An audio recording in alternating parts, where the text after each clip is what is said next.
हर हर महादेव, जय माता दी। भक्ति की शक्ति में मैं लक्ष्मी यादव आज फिर आप सबका स्वागत करती हूँ दोस्तों। और तहे दिल से मैं उन सभी का शुक्रिया करती हूँ जिन्होंने भी मेरे चैनल को लाइक शेयर सब्सक्राइब किया है। दोस्तों, आज मैं आप लोगों के सामने फिर एक अनुभव के साथ जुड़ी हूँ जो मैं आप लोगों को सुनाना चाहती हूँ, बताना चाहती हूँ। दोस्तों, यह अनुभव कुछ ऐसा है दोस्तों कि मतलब भक्त को अपने करीब लाने के लिए ईश्वर किस मौके पर और किस समय हमको अपना बनाते हैं, यह उसी पर यह अनुभव है दोस्तों। यह अनुभव बहुत ही अजीब और अनोखा है दोस्तों। कहते हैं कि एक स्त्री या फिर एक पुरुष जो भी मनुष्य रहता है उनका अपने माता पिता के साथ बहुत जुड़ाव रहता है दोस्तों। ऐसे ही कुछ एक युवती के साथ था दोस्तों। उसका अपने माँ के साथ इतना ज़्यादा जुड़ाव था। वो घर में सबसे छोटी थी दोस्तों।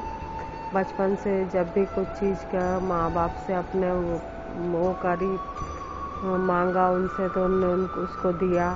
और मतलब हर चीज़ उसको समय पे मिल जाने के कारण से, घर में सबसे छोटी हो जाने के कारण से, कभी दुख सुख क्या चीज़ होती है या परिवार अपना छूट जाता है, यह सब चीज़ का उसे कभी अनुभव नहीं हुआ था दोस्तों। तो दोस्तों उसके माँ मतलब उसको ऐसा लगता था दोस्तों, बचपन से लाड़ में और प्यार में पलने के कारण ऐसा लगता था दोस्तों कि यदि कभी भी उसके साथ कुछ होगा तो उसका जो परिवार है, उसके जो माता पिता है, वो लोग हमेशा तुरंत ही उसके पास आ जाएंगे और उसके हर दुख सुख में उसकी मदद करेंगे, चाहे वो ससुराल में रहे चाहे किसी स्थिति में रहे। और उसके साथ होता भी ऐसे ही था दोस्तों। थोड़ा सा कुछ दिक्कत होने पे या कुछ भी परेशानी होने पे उसको सबसे ज़्यादा अगर कोई याद आता था तो वो थी उसकी माँ दोस्तों। जो और वो सभी के साथ होता है दोस्तों, उसी युवती के साथ क्या नॉर्मली हर लेडीज़ की और मतलब हर इंसान की यही बात है कि उसे अपने माँ बाप की याद आती है दोस्तों। और माँ से सबका ही जुड़ाव रहता है। ऐसे ही कुछ उसका था दोस्तों। लेकिन दोस्तों वो कभी भी मतलब ये सपने में भी सोच नहीं सकती थी कि उसके, और वैसे कोई भी नहीं सोचता दोस्तों कि उसके मम्मी पापा को कुछ हो जाएगा तो आगे चल के वो कैसी, वो कभी सोचती ही नहीं थी इन बातों का। हमेशा माँ बाप के रहते तक उसने कभी जिम्मेदारी को समझा ही नहीं था दोस्तों। तो बचपन में जैसे उसके माता पिता लोग पूजा पाठ करते या जो कुछ भी उसके घर में चलता वो सब वो भी करती थी दोस्तों। लेकिन जैसे जन्माष्टमी वगैरह इसका वो व्रत नहीं करती थी दोस्तों। उसके माता पिता लोग करते थे पूजा पाठ सब, लेकिन वो सब ये चीज़ें नहीं करती थी।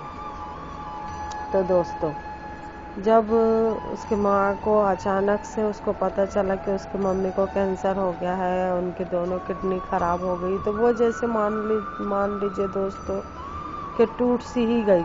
वो टूट गई बहुत बुरी तरीके से दोस्तों कि अब क्या होगा। और ये मतलब आखिरी छोर तक कह सकते हैं, आखिरी दम तक उसने अपने पूरी दम लगा दिया दोस्तों। पूरी कोशिश करी कि वो अपने मम्मी को ठीक कर ले, जहाँ तक बन सका उसने बहुत भाग दौड़ करी, बहुत उनका साथ घूमी फिरी इलाज के लिए इधर उधर। अपने मायके से वो मतलब अपने ससुराल से 2-2 महीने तक मायके में जाके बैठी, जिसके कारण उसके पति के मतलब सर्विस में बहुत पेमेंट भी कटी, छुट्टियाँ भी कटी, बहुत उसने वो सब झेला दोस्तों अपने माँ के लिए। क्योंकि वो मतलब वो सुनना ही नहीं चाहती थी ये शब्द कि उसकी मम्मी नहीं है, मतलब ऐसे करके वो चाहती ही नहीं थी। तो वो इतना कोशिश करी जिसकी वजह से मतलब अपने बच्चों को भी नहीं देखती थी, कुछ भी नहीं, पूरा ध्यान उसका अपने माँ की तरफ रहता था। कभी कभी तो उसके ऐसे बर्ताव के कारण से उसके पति को लगता था दोस्तों कि यदि इसकी मम्मी को कुछ हो गया तो कहीं ये डिप्रेशन में न चली जाए या मतलब इसको क्या होगा, मतलब ये अपनी मम्मी के लिए कभी सुन ही नहीं सकती। ऐसे करके उसके घर वाले सब जानते थे, सभी लोग जानते थे, भाई बहन सब जानते थे कि इसका छोटी है करके इसका सबसे ज़्यादा अपनी माँ के साथ जुड़ाव है। तो दोस्तों अब पता तो उसको चल गया था, जाना आना उसका चालू ही रहता था। मतलब जब तक उसकी मम्मी रही उसने बहुत कोशिश करी, एड़ी चोटी का जोर लगा जैसे कि सभी लोग लगाते हैं दोस्तों। लेकिन किस्मत में ना होने के कारण से आखिर करके जो होना था वही हुआ दोस्तों। लेकिन उसके बाद ना दोस्तों वो जैसे टूट सी गई, ना उसे किसी से बात करना अच्छा लगता था, ना वो किसी से मिलना पसंद करती थी, ना उसको मतलब वो सब चीज़ों से उसका दिल, उसको ऐसा लगता था कि मैं इतना भगवान में हम लोग विश्वास करते हैं, हम लोग पूजा पाठ करते हैं, मेरी मम्मी करती थी सब चीज़ें, फिर आखिर ऐसे क्यों हुआ? क्योंकि दोस्तों जब तक कहते हैं ना कि हमारे सर पे जब तक हाथ रहता है ममता का या पिता की छाव रहती है, तब तक ये सुख दुख के कांटे या कुछ भी कह लो इंसान को समझ में नहीं आते, चाहे वो आदमी हो चाहे औरत हो। वो जब भी समझ में आते हैं जब हमारे ऊपर धूप पड़ती है दोस्तों, जब तक इनकी आशीर्वाद की छाव रहती है जब तक हम लोग ये सब चीज़ें नहीं समझ पाते। ऐसे ही कुछ उसके साथ हुआ रहता है दोस्तों। 29-30 साल की उम्र में दोस्तों उसकी मम्मी का डेथ हो जाता है, जिसकी वजह से वो बहुत टूट जाती है। लेकिन वो किस टाइप से मतलब कह सकते हैं कि एक भगवान की कृपा है जो वो संभलती है, संभल जाती है। लेकिन उसको न किसी से बात करने का मन करता है दोस्तों, न कुछ करने का मन करता है। उसके बाद दोस्तों जब अपने मायके में वो रिटर्न आती है, तो रिटर्न आने के बाद वहाँ पर भागवत कथा होती रहती है दोस्तों। तो भागवत कथा होती रहती है तो वो ऐसे ही मतलब उसका मन ना इतना ज़्यादा टूटा रहता है कि मतलब उसे किसी प्रकार से किसी चीज़ में नहीं लगता। तो उसको ऐसी मतलब जो उस दिन शायद वो रहता है दोस्तों, कलश यात्रा रहती है, तो उसके जो बाजे वाजे बजते हैं तो उसकी आवाज़ उसके कान में पड़ती है, तो वो ऐसे ही तैयार होकर अपने साथ अपने जो पड़ोसी रहते हैं उसके साथ निकल के थोड़ा नीचे उतर के मंदिर के साइड जाती, वहीं पे उसको पता चलता है कि यहाँ पर श्रीमद् भागवत कथा चल रही है दोस्तों। और भागवत कथा में मतलब आना है बैठना है, तो दोस्तों वो मतलब टूटे, उसका मन ही नहीं होता। वो कहती है कि मैं क्या करूँगी, मुझे ये सब चीज़ें नहीं कर, मतलब मेरे मन ही नहीं है, जब मेरी माँ ही नहीं रही तो मुझे किसी चीज़ की कोई वो नहीं है। लेकिन दोस्तों फिर उसको बहुत जिद करके उसको उसके पड़ोसन और उसके घर वाले उसको भेजते हैं, तो वो जाके वहाँ पर बैठती है। और दोस्तों वो जब पहले ही दिन से जब वहाँ जाकर मतलब वहाँ पे जो कान्हा जी की कथा और श्रीमद् कथा भागवत सुनती है दोस्तों, तो उसके दिमाग पे ऐसा असर होता है दोस्तों कि वो मतलब जब वो कथा सुनने जाती है तो जब कथा से लौटती है तो उसको दूसरे दिन मैं कब जाऊंगी ऐसा लगता है दोस्तों। मतलब एक कथा से ही भगवान उसके दिमाग को इतना पलट देता है कि वो पूरे उन्हीं के इसमें स्मरण करने लग जाती है, उनकी भागवत कथा सुनने का उसका मन होने लगता है। 7 दिनों तक सुनती है और उसके बाद जब वो सोचती है कि अगली बार कथा कब आए, और उसका इतना ज़्यादा जुड़ाव कृष्ण से हो जाता है या लड्डू गोपाल से कह सकते हैं दोस्तों, कि वो सोचती है कि अब मैं भी ईश्वर की भक्ति करूँगी और ईश्वर का ही ध्यान करूँगी, जो हुआ सो हुआ मेरे लाइफ में, लेकिन अब मैं इसके बाद अपना मन ईश्वर के चरणों में लगाऊंगी दोस्तों। और उसको कान्हा जी मान लीजिए कि ऐसे उसको उस दुख से बाहर निकाल के लाते हैं दोस्तों, उस डिप्रेशन से ऐसे बाहर निकाल के लाते हैं कि आप कहते हैं कि दोस्तों कि वो ऐसी भक्त बन गई है कि उसको लोग बाग कान्हा जी के नाम से जानने लग गए हैं दोस्तों। उसकी हालत अब उसकी आदत ऐसी हो गई है दोस्तों कि मतलब वो इतना ज़्यादा भागवत सुनने के लिए आतुर रहती थी, कोई नहीं जाता था तो उसको चलो चलो बोलती थी। तो जहाँ पर जो कॉलोनी में वो रहती थी उसको जानने लग गए थे कि ये कथा कहानी सुनने जाती है, कथा भागवत सुनती है, लड्डू गोपाल लेकर आ गई थी, सेवा करना शुरू कर दी मतलब कि। और उसका जैसे बाहर जाती है तो अपने लड्डू गोपाल को साथ में लेके जाती है, साथ में लाती है, उनकी जन्माष्टमी बनाती है, उनका बर्थडे बनाती है, वो सब चीज़ उनका वो करती है दोस्तों जिससे कि उसको खुशी मिले। और वो ईश्वर के मंदिर जाती है, वह झाड़ू लगाती है, पूजा पाठ करती है, वो सब वैसे उसकी ज़िंदगी में एकदम बदलाव आ गया दोस्तों, जो मतलब कान्हा जी ने जिस तरीके से उसको वहाँ से निकाला दुख से।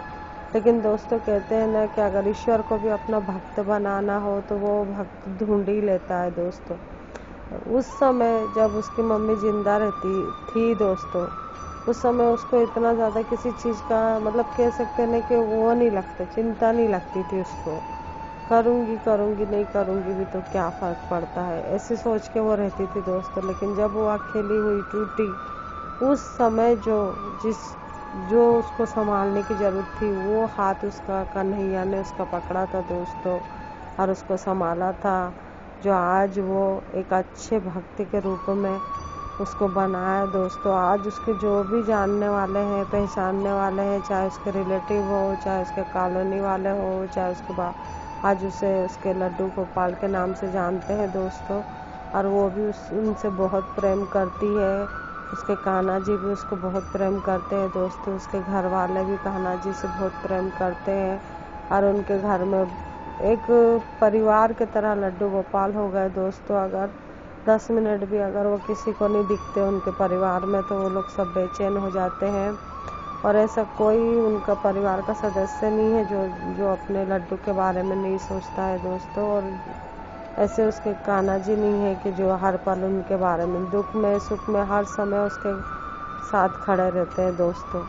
तो ये जो अनुभव था दोस्तों, ये आप लोगों को यही सुनाने का था मेरा कि मतलब जब भक्त के ऊपर विपत्ति आती है तो मेरा यही कहने का मतलब है कि जब कोई नहीं आता तब मेरे श्याम आते हैं। तो ये बात भी सही है, जब विपत्ति आती है, जब हमें ज़रूरत रहती है तो भगवान ही हमारे काम आते हैं। यह अनुभव उसी पे आधारित है दोस्तों।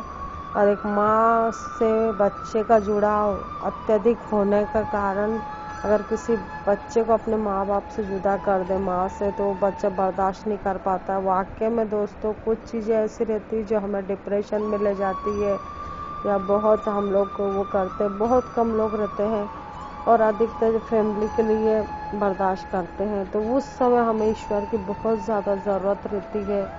और जब भगवान, चाहे भले भगवान ने उसे अपना भक्त ही क्यों ना बनाया हो, लेकिन उनने उसको उस समय अपनाया दोस्तों जिस समय उनको उसकी ज़रूरत थी, जिस समय उसको दुख से निकलने की ज़रूरत थी, जब उन्होंने उसका हाथ थामा और अपने पास लाए दोस्तों। ये एक बहुत ही प्यारा और बहुत ही सुंदर अनुभव है दोस्तों।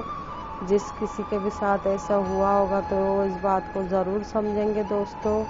आप मेरे इस कहानी को इस अनुभव को कहानी, कथा या अनुभव कुछ भी कह सकते हैं दोस्तों। तो यही अनुभव था जो आज मैंने आप लोगों के साथ सामने लाया है कि जब कोई नहीं आता तब मेरे श्याम आते हैं। उसी प्रकार से हर समय ईश्वर ही हमारे काम आते हैं। इसलिए दोस्तों हमें हमारे जीवन में से थोड़ा सा समय अपने ईश्वर के लिए ज़रूर देना चाहिए। और जब हमारे ईश्वर हमको अपना बनाना चाहते हैं तो हम नहीं भी चाहेंगे तो वो हमें अपना बना ही लेते हैं। तो यही मैं आज का ये जो अनुभव है मैं यहीं पे समाप्त करती हूँ।